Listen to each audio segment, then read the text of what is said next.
Hello. In some of my other videos I've been talking about block signals, chunk line minecart block signals.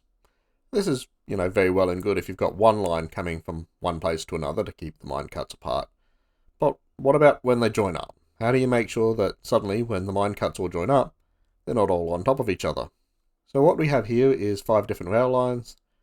They're a set of block signals. So we've got the compact block signals at first, and then that leads into the chunk aligned block signals.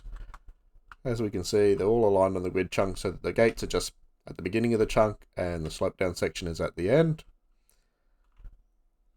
But we want to get them out to this one line here, and we want to make sure that they're separated when they get here.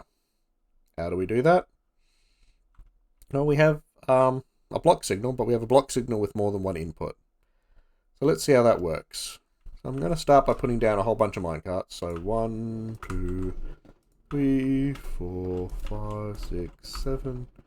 So these are all coming in fast and hot.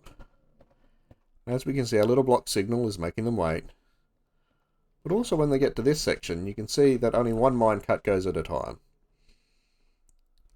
And it waits for the minecart to clear before it moves on.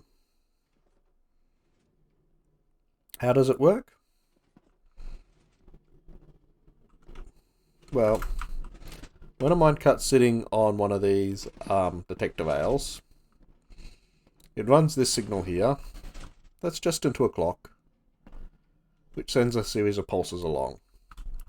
But the activator rails also come into the side of the comparator, so that this signal is only going to get as far as the first minecart where there's something sitting. So if there's one here and here, it'll only get to this one. If there's one here and here, it'll only get to this one. And if they're all lined up, only this gate will open. So that's the first part of it.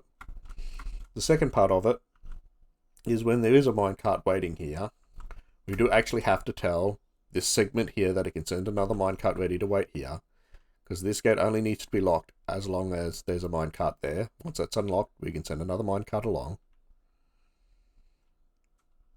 You also send that signal up to open the gate, so that when a minecart comes off that plate, it opens this gate up so that if there is a minecart waiting here, it can come forward.